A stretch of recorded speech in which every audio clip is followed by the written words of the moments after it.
TVG is America's horse racing network, but in truth, we are the place to tune to if you want the best international racing. In fact, we had a historic agreement that was announced about 2 months ago with the Hong Kong Jockey Club, whereby American players who play through TVG.com can bet into the biggest pools in the world, the Hong Kong betting pools. And so this Wednesday, wagering will return here on TVG. In fact, it's very, very early. 4 a.m. We also have advanced wagering. We've got great incentive for you to play Hong Kong racing. Earn 8 times wager rewards points on quinellas and trifectas.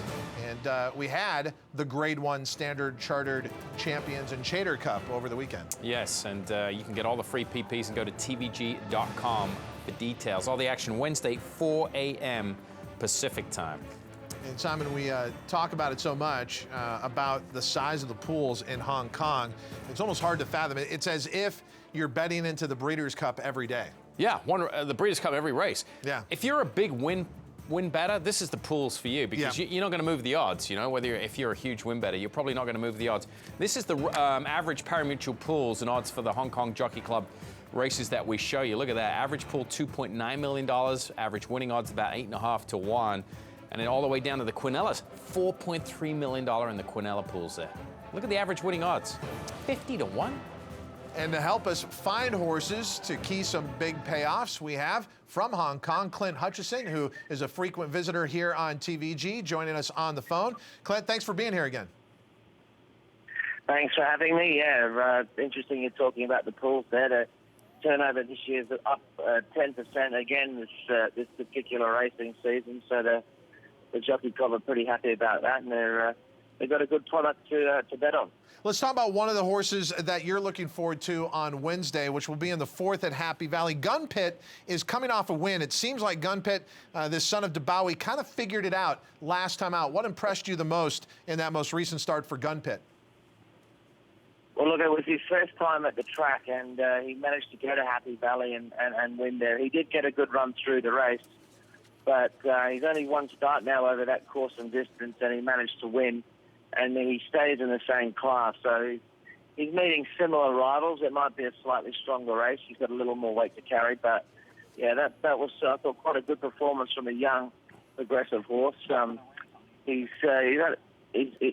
only lightly raced. We can see a replay of his run now, and he settled well. It was a grinding when it took him a fair way up the straight to eventually get there and get the job done. But he's had a little pressure up since that particular race, and his recent barrier trial was good. But he looks on the upgrade. He looks like a horse that's actually going to probably stay over 1.25 miles. I think he's got another 2 or 3 wins in him, and I expect him to win this race and probably be competitive in a couple of more races over a bit further. The tricky part might be the barrier. He's drawn out in gate 10, but there's good speed in the race. I think they'll run along, so hopefully our leading jockey will be able to slide across, get him into a good position. That being the case, I think he'll be pretty hard to beat. And Clint, you come right back in race number 5 with a horse that you like, the same connection, Zach Purton. You're talking about the leading rider there, Australian-born rider, is doing very well. And Starting Over, who is drawn post 2, so a much more advantageous post. And a horse who's coming off a nice win last time against Class 4 company, now jumps up back into Class 3 company. Yeah, look, this is his first season, this particular horse, this import. He came over from, I believe, the UK. So, but it's taken him a while to really hit his traps. But he did win quite comfortably last time out, admittedly in a class lower. So we'll take a look at the race here, and he loomed really large and straight. He pulled him into the centre part of the track, and he came away to win quite comfortably. I think he's got another win in him. I'm pretty sure from gate 2 he won't be that close in the run. He'll probably settle around midfield. But he's another horse that definitely has a fair bit of upside. It's not a strong race. The rivals, there really is not much by way of rivals here.